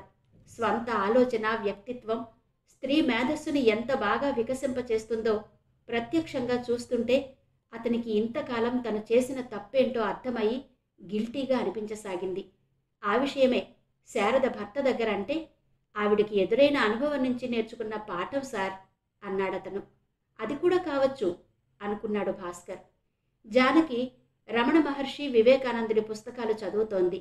భక్తి, వెంకటేశ్వర భక్తి ఛానల్ మొదలైన ఛానల్స్లో చాగంటి, గరికపాటి ప్రవచనాలు వింటోంది. హిందూ మతం పట్ల, ధర్మం పట్ల వాళ్ళు చెబుతున్న ప్రవచనాలు వింటుంటే నేనెంతో గొప్ప దేశంలో పుట్టాను అనిపిస్తోంది ఆమెకి. నా ధర్మాన్ని, నా దేశాన్ని, నా మతాన్ని కాపాడుకోవడం నా బాధ్యత కాదా అనుకుంటోంది. ఎంతో గొప్పది, అనుసరించదగినది అయిన హిందూ మతం ఎందుకు భ్రష్టు పట్టిపోతోందో వాళ్ల ప్రవచనాల ద్వారా తెలుసుకోవడం ఆమెకి ఉత్సాహాన్నిస్తోంది. వారి ఆధునిక ఆలోచన ధోరణి ఆవిడని బాగా ఆకర్షిస్తోంది. తన ఇంట్లో చేసే పూజల్లో కూడా కొన్ని మార్పులు చేసుకుంది. దేవుడి గదిలో గంటలు గంటలు గడిపే జానకి ఇప్పుడు 10 నిమిషాల్లో పూజ ముగించి బయటకొస్తోంది. ఇల్లు, పరిసరాలు, మనసు పరిశుభ్రంగా ఉంచుకుంటే చాలండి, అదే పూజ. ఆ మాట ఇంగ్లీష్ వాడే చెప్పాడు అని జానకి చెప్తుంటే నోరు తెరుచుకుని వింటున్నాడు భాస్కర్. పూజ చేయడం అంటే పసుపు కుంకుమలు పారబోయడం కాదు, అరిషడ్వర్గాలు భగవంతుడికి అర్పించడం. కష్టం వస్తే వెళ్లాల్సింది బాబాల దగ్గరికి కాదు, భగవంతుడి దగ్గరకు. అలా అని గుళ్ళు గోపురాలు తిరగడం కాదు, మానసికంగా భగవంతుణ్ణి చేరడం అనే మహానుభావుల వాక్కు ఆవిడ నమ్ముతోంది. అతిగా ఆలోచించకూడదు. అతిగా ఆలోచించడం వలన నెగిటివ్ ఆలోచనలు వస్తాయి. రోజుకు ఒక్కసారైనా మీతో మీరు మాట్లాడుకోండి, లేకపోతే ఒక అద్భుతమైన వ్యక్తితో మాట్లాడడం అనేది కోల్పోతారు అన్న వివేకానంద సూక్తి ఆవిడని బాగా ప్రభావితం చేసింది. అందుకే అందరూ వెళ్ళిపోయాక ఒక్కతే కూర్చుని జరిగిన విషయాలు, జరుగుతున్న విషయాలు తలుచుకుని ఒకదానితో ఒకటి బేరీజు వేసుకుంటూ 50 ఏళ్ల జీవితం ఎంత నిష్ప్రయోజనంగా గడిచింది అని నిట్టూరుస్తుంది. ఇక మిగిలిన జీవితమైనా ఏదైనా ఒక ప్రయోజనకరమైన కార్యంతో సఫలం చేసుకోవాలి అని నిర్ణయించుకుంది. ఆవిడ నిర్ణయాల్లో అతి ముఖ్యమైంది హిందూ మత పరిరక్షణ. ఈ పేరుతో కొందరు స్వార్థపరులు చేస్తున్న కుట్రలు, సమాజంలో రగులుతున్న దొంగ బాబాల సమస్య, వీళ్ల వలన అనేక చీకటి వ్యాపారాలు జరగడం, ప్రభుత్వ స్థలాలు కబ్జా అవడం, అమాయకులు వాళ్ల మాయలో పడి జీవితాలు నాశనం చేసుకోవడం, అమ్మాయిలను వ్యాపార వస్తువులు చెయ్యడం, ఇవన్నీ ఒక ఎత్తు. ఇవన్నీ చూసి ఇతర మతాల వాళ్ళు హిందూ మతాన్ని చులకన చేశారంటే చెయ్యరా మరి? అందుకేగా నవ్వుల పాలైపోతోంది అని ఆవేదనగా అనుకుంది జానకి. అందుకు తను ఏదన్నా చెయ్యాలన్న తపన ఆవిడలో రోజు రోజుకు పెరుగుతోంది. ప్రపంచవ్యాప్తంగా సంచలనం సృష్టించిన డేరా బాబా కథ, ఆశారాం బాబా, ఇంకా ఎందరో బాబాలు హిందూ దేవుళ్ళని అడ్డం పెట్టుకుని తమని తాము దేవుళ్లుగా ప్రకటించుకుంటూ ప్రజల బలహీనతతో పెద్ద పెద్ద సంస్థానాలు నిర్మించుకోవడం కథలు కథలుగా వింటుంటే ఆవిడ నర నరం ఆవేశంతో రగులుతోంది. తనని భగవంతుడు కాపాడకపోయి ఉంటే తను చేసిన తెలివి తక్కువ పనికి ఏం జరిగేదో తలుచుకుంటే చాలు ఆవిడ రక్తం మరిగిపోతోంది. సమాజంలో చాప కింద నీరులా పాకుతూ మొత్తం దేశాన్ని అప్రతిష్టపాలు చేస్తున్న దొంగ బాబాల బారి నుంచి అమ్మాయిలను, అమాయకులను రక్షించడం తన కర్తవ్యంగా భావించింది. ప్రతి ఆదివారం ఇంటి దగ్గర ఉన్న గుడిలో ఇంటి చుట్టుపక్కల మహిళలతో కలిసి వెళ్లి పనిగట్టుకుని దొంగ బాబాల గురించి, వాళ్ళు చేస్తున్న దారుణాల గురించి చెబుతూ ఎవరూ కూడా జ్యోతిష్యం, స్వామీజీలను నమ్మవద్దని, ఏ కష్టం వచ్చినా ధర్మాన్ని ఆచరిస్తూ భగవంతుడిని నమ్ముకుంటూ తమ పని తాము చేసుకోవాలని చెప్పడం మొదలుపెట్టింది. ఒక్కో వారం భారతంలోని ఒక్కో ఘట్టం చెబుతూ భారతం జీవన వేదమని, మానవ జీవితం మొత్తం భారత కథే అని చెప్పడమే కాక హిందూ సంప్రదాయాలు, ఆచారాలు మూఢనమ్మకాలు కాదని, ప్రతి ఆచారం వెనుక ఒక శాస్త్రీయత ఉందని తనకు తోచిన రీతిలో చెబుతుంటే ఆవిడకి ఆ కాలనీలో బోల్డ్ మంది అభిమానులు ఏర్పడమే కాకుండా ఆమెను అనుసరించడానికి కూడా ముందుకొస్తున్నారు. ఏమాత్రం దొంగ బాబాల గురించిన వార్త విన్నా మంది మార్బలంతో వెళ్ళి ఆ బాబాలను తరిమి కొట్టాలని అందరికీ బోధించింది. జానకి బాటలో శారద కాక మరో 20 మంది మహిళలు కూడా తోడయ్యారు. రోడ్ల మీద అడుక్కునే సాధువులు కనిపిస్తే ఎందుకు అడుక్కుంటారు, కష్టపడి పని చేసుకోలేరా అని తిట్టేస్తోంది. అలాగే వినాయకుడి గుడిలో 2-3 సాధువులు అరుగు మీద కూర్చుని గుడికి వచ్చిన భక్తుల దగ్గర భిక్ష అడుగుతుంటారు. ఇంతకుముందు అనేక సార్లు 10 రూపాయలు ఇస్తుండేది, ఈ మధ్య ఇవ్వడం మానేసింది. ఇలా దేవుడి పేరు చెప్పి అడుక్కోవడం, దేవుడి పేరు చెప్పి అక్కర్లేని పూజలు చేయించడం, ఇవన్నీ భక్తులను దోచుకోవడమని, ఆ అలవాటు మానుకోండి అని క్లాసులు పీకుతోంది. ఒక అత్యంత సాధారణ గృహిణి తన కాలనీలో చేపట్టిన మూఢనమ్మకాల సంస్కరణ కార్యక్రమం పక్కన ఉన్న కాలనీల వాళ్ళు కొందరిని కూడా ఆకర్షించింది. సరిగ్గా అప్పుడే టీవీలో మెదక్ చుట్టుపక్కల ఉన్న ఒక గ్రామంలో రాత్రికి రాత్రి నేను బాబాని, మీ అందరి కష్టాలు తీర్చడానికి వచ్చిన శివుడిని అని ప్రజల్ని నమ్మించి తన అవినీతి కార్యకలాపాలు యథేచ్ఛగా సాగిస్తున్న సుర్వీత్ సింగ్ బాబా ఆశ్రమం మీద రెయిడ్ జరిగినట్టు అన్ని ఛానల్స్లో వార్తలు మొదలయ్యాయి. జానకి నిటారుగా అయింది, ఊపిరి బిగబట్టి చూడసాగింది. అత్యంత భద్రతా ఏర్పాట్లతో ఎంతో పగడ్బందీగా ప్లాన్ చేసి ఆశ్రమంగా పిలువబడే ఆ బాబా డెన్ మీద దాడి చేసి అతని బండారం బయటపెట్టడం కాక ఎంతమంది రాజకీయ నాయకులు అడ్డుపడినా అతడిని అరెస్టు చేశాడు ఏఎస్పీ శశిధర్. అతన్ని ఇంటర్వ్యూ చేస్తున్నారు. సార్, ఇంతవరకు ఎవరికీ కించిత్ అనుమానం కూడా రాకుండా తన కార్యకలాపాలు యథేచ్ఛగా కొనసాగిస్తున్న ఈ సుర్జిత్ సింగ్ ఇంత పెద్ద క్రిమినల్ అని మీకెలా తెలిసింది? మీరెలా ఆయన శిష్యుల్ని పట్టుకున్నారు? అడిగాడు. శశి యాంకర్ ప్రశ్నకి చిన్నగా నవ్వి చెప్పసాగాడు. నాకు అదే విచిత్రంగా ఉంది. చాలా యాదృచ్ఛికంగా జరిగింది. నా స్నేహితుడు అతని భార్య గొడవ పడ్డారు. ఆ గొడవ చిలికి చిలికి గాలివానయ్యి ఆవిడ ఇంట్లో నుంచి వెళ్ళిపోయింది. నా స్నేహితుడు నాకు ఫోన్ చేశాడు. నేను హుటాహుటిన వెళ్ళాను. బంధువుల ఇంటికో స్నేహితుల ఇంటికో వెళ్ళిందని, ఆవేశం తగ్గాక తనే వస్తుందని నేను ఓదార్చాను. కానీ అనుకోకుండా ఆమె మరో స్నేహితుడి ద్వారా ఆమె ఈ బాబాను కలుసుకోవడానికి వెళ్ళిందన్న విషయం తెలిసింది. ఎలా? ఆవిడ చెప్పారా? ఆవిడ మీకు ఫోన్ చేశారా? అడిగాడు యాంకర్. నాకు కాదు, నాకు ఈ కేసు విషయంలో సాయం చేస్తున్న మరో మిత్రుడికి చేశారు. అంటే ఆయన మీ మిత్రుడికి? సంశయంగా చూశాడు యాంకర్. మిత్రుడు? ఏ, ఆడవాళ్ళకి మగవాళ్ళు స్నేహితులుగా ఉండకూడదా? శశి స్వరంలో వినిపించిన సీరియస్నెస్కి బెదిరినట్టుగా అన్నాడు యాంకర్. అబ్బే, అదేం లేదు సార్. చెప్పండి, ఆవిడికి ఈ బాబా దగ్గరికే ఎందుకు వెళ్ళాలి అనిపించింది? శశి చిరునవ్వుతో అన్నాడు. ఎవరి నమ్మకాలు వాళ్ళవి. ఆవిడకి కొంచెం ఈ బాబాలు మహిమలు అంటే మొదట్నుంచి నమ్మకం. అంతేకాదు, జ్యోతిష్యం కూడా ఎక్కువగా నమ్ముతుంది. తన జాతకంలో ఎవరో భర్తతో సఖ్యత ఉండదు అని చెప్పారట. అది నిజమా కాదా అని కన్ఫర్మ్ చేసుకోవడానికి కూడా వెళ్ళి ఉండొచ్చు.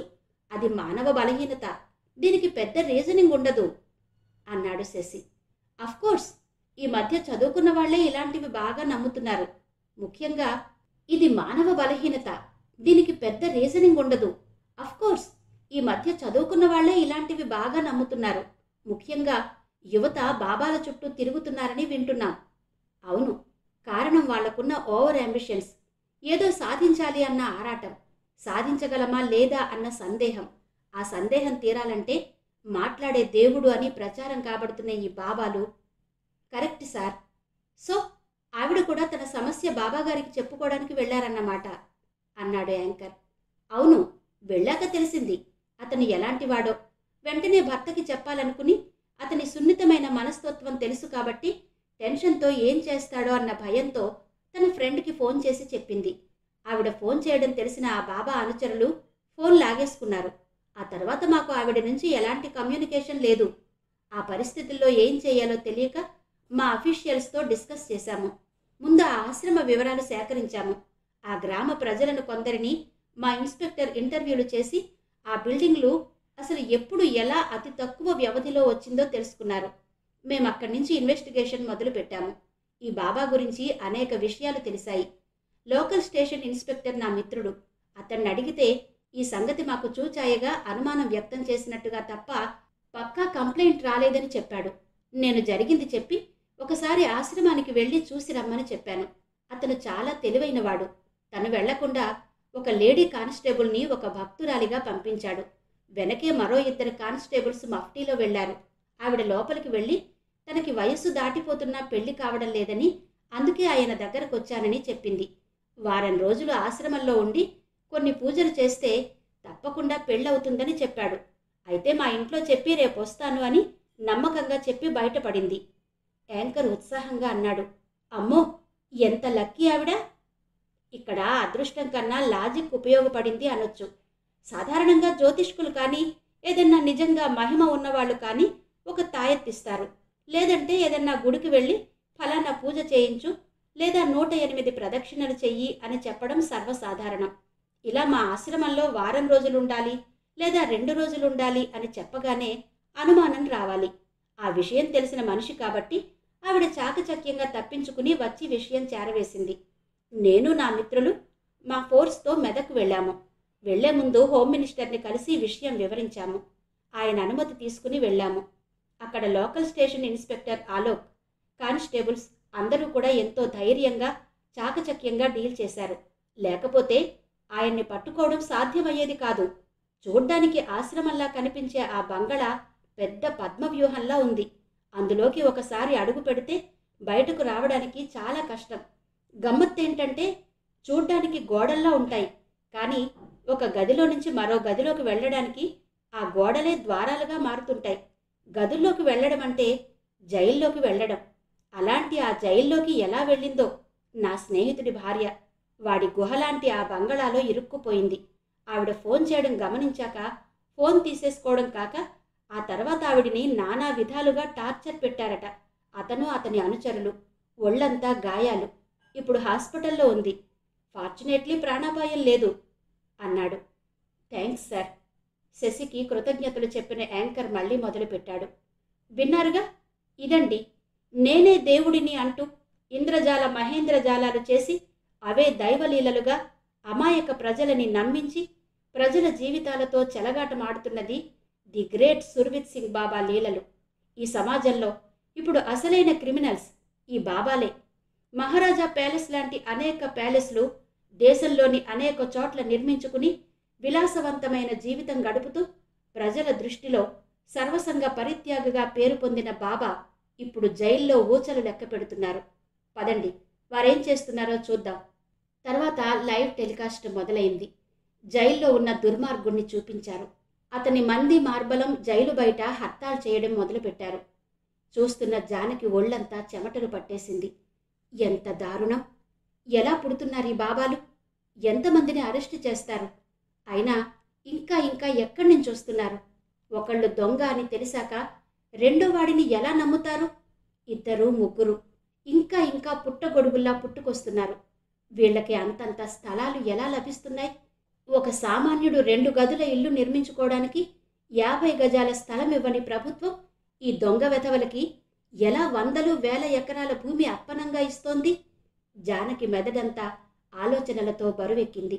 వెంటనే వెళ్ళి ఆ బాబాని ఆ చెంప ఈ చెంప ఎడాపెడా కొట్టాలనిపించింది. ఆ అమ్మాయి ఎవరో, పాపం ఎలా ఉందో. భాస్కర్ వచ్చినట్టు స్కూటర్ శబ్దం అవడంతో గబుక్కున లేచి ఎదురు వెళ్ళింది. చూశారా, అనుకున్నంత అయింది. ఇంకో దొంగ వెధవ పట్టుబడ్డాడు. ఎందుకండి ఈ జనాలు ఇలా నమ్ముతారు? ఎన్ని అనుభవాలైనా బుద్ధి రాదేం వీళ్ళకి? పాపం ఆ అమ్మాయి ఎవరో, నాకు వెళ్ళి చూడాలనుందండి. ప్లీజ్ వెళ్దామా? జాలిగా అడుగుతున్న జానకి వైపు చూసి ఆమె నుదుట పడిన వెంట్రుకలు సవరిస్తూ అన్నాడు. విన్నాను జానకి. వార్త దావానలల్లా పాకింది. సోషల్ మీడియాలో వైరల్ అయింది. మొత్తానికి పట్టుబడ్డాడు. ఆ అమ్మాయి సేవ్ అయింది. చాలు, వెళ్ళి ఏం చేస్తావు? ఆ అమ్మాయికి బుద్ధి చెప్తాను. ఎంత మొగుడు మీద కోపం వస్తే మాత్రం దొంగ బాబా దగ్గరకు వెళ్ళడం అంటే తెలిసి తెలిసి పులిబోనిలో తల పెట్టడం కాదా? చదువుకున్న పిల్లకి ఆ మాత్రం బుద్ధి లేకపోతే ఎలా? నవ్వాడు భాస్కర్. ఇప్పుడు చెప్పడం దేనికి? ఆ అమ్మాయికి తెలిసింది కదా. అనుభవం అయితే గాని ఇలాంటి విషయాల్లో ఎవ్వరూ బుద్ధి తెచ్చుకోరు జానకి. అనవసరంగా ఆందోళన పడకు. అలా అని అందరూ ఊరుకుంటే ఇలాంటి దారుణాలు పెరిగిపోవా? ఒక్క వ్యక్తి వల్లనో ఒక సంస్థ వల్లనో మారతారా? అందరూ కలిసి సమిష్టిగా కృషి చేస్తేనే కదండి మార్పు వచ్చేది. నువ్వన్నది అక్షరాల నిజం జానకి. అందుకే నువ్వు ఈ విషయం చేస్తున్న కృషికి నేను సహకరిస్తున్నాను. నీలాగే మరికొందరు, ఆ మరికొందరు, ఇంకా మరికొందరిని జతకూడండి. అందరూ కలిసి ఒక సంస్థగా ఏర్పడండి. నేను రిజిస్టర్ చేయిస్తాను. ఒక పని చెయ్యి, గుడిలో నువ్విస్తున్న ఉపన్యాసాలు మరికొన్ని గుళ్లలో ఇవ్వు.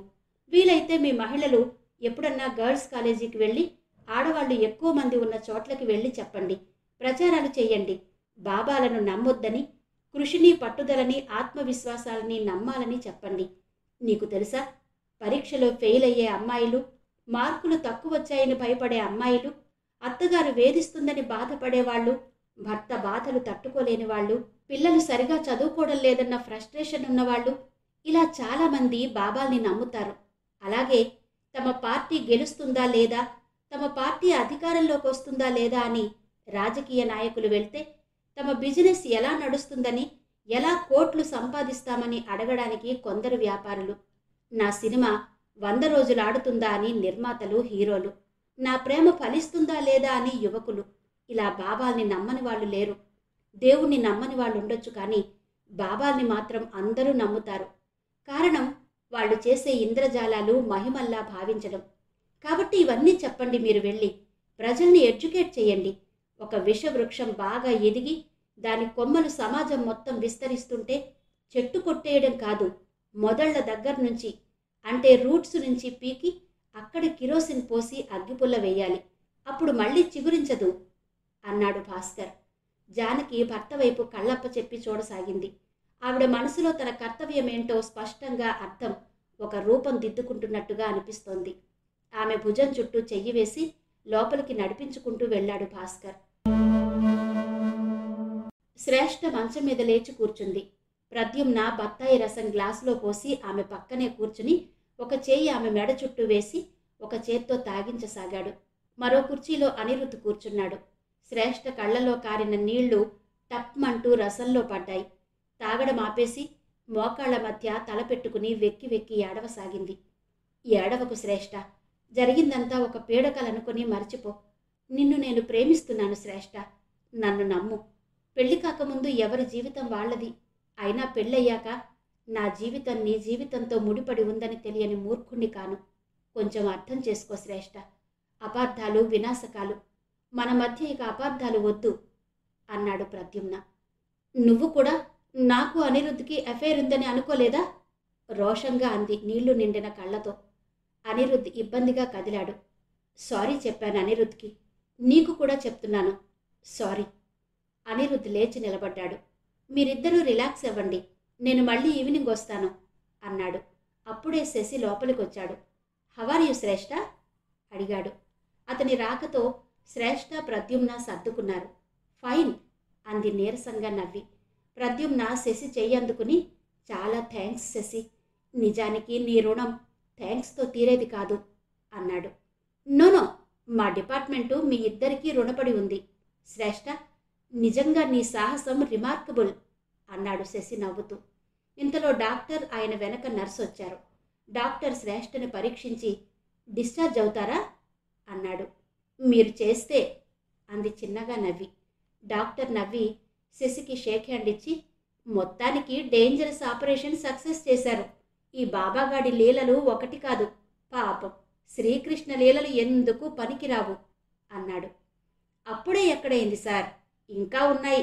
గోతులు తవ్వుతున్నాం. రోజు టీవీ న్యూస్ వాచ్ చేస్తూ ఉండండి, కొత్త కొత్త విషయాలు తెలుస్తాయి అన్నాడు శశి. అప్పుడు గాని మా జీవితం ధన్యమవదు. డాక్టర్ మాటలకి అందరూ నవ్వారు. డాక్టర్ ప్రద్యుమ్న వైపు చూసి ఈవినింగ్ తీసుకెళ్ళిపోండి, షీఈ్ ఆల్ రైట్, గాయాలు మానడానికి కొంచెం టైం పడుతుంది అని శ్రేష్ఠ వైపు చూసి ఇంతంత దెబ్బలు ఎలా, వాడి దగ్గర అంత పదునైన ఆయుధాలున్నాయా అడిగాడు ఆసక్తిగా. వాళ్ళంతా ఆడామగా అందరూ రాక్షసులు, వాళ్ళకి ఆయుధాలెందుకు? చేత్తో ఎడాపెడా చెంప మీద కొట్టేవారు, వీపు మీద కొట్టేవారు. నేను తక్కువ తినలేదు, దొరికిన వస్తువు దొరికినట్టు ఎత్తి వాళ్ల మీద వేశాను. ప్రద్యుమ్న కంగారుగా ఆమె వైపు చూశాడు. అతని కళ్ళలో గిర్రున నీళ్లు తిరగడం గమనించిన శశి అనిరుద్ధ్ వైపు చూసి నిన్ను డ్రాప్ చేయనా అనిరుద్ధ్ అన్నాడు. ఎస్ సార్ ప్లీజ్ అన్నాడు అనిరుద్ధ్. అందరూ ప్రద్యుమ్న శ్రేష్ఠ దగ్గర సెలవు తీసుకుని వెళ్ళిపోయారు. ప్రద్యుమ్న శ్రేష్ఠ పక్కన కూర్చుని గాయపడిన ఆమె చెంప మీద సున్నితంగా రాశాడు. ఆ చేయి అలాగే చెంపకు ఒత్తుకుని ఐ లవ్ యూ ప్రద్యు, నువ్వంటే నాకు పిచ్చి, ఎక్కడ ఆ పల్లవిని వదలవోని భయంతో పిచ్చిగా ప్రవర్తించాను, నన్ను క్షమించవు అంది. అతను జవాబు చెప్పకుండా గబుక్కున ఆమెను దగ్గరకు లాక్కుని కౌగిట్లో బంధించాడు. విన్నారు కదా, ఏ పుట్టలో ఏమున్నదో శ్రీమతి అత్తలూరి విజయలక్ష్మి గారి నవల ఆడియో. మరి ఈ నవల మీద ఆడియో మీద మీ అభిప్రాయాలు తప్పకుండా తెలియజేస్తారు కదూ. అలాగే మరో చక్కటి నవలతో మళ్ళీ మీ ముందుకు వస్తాను. అంతవరకు సెలవు, నమస్తే.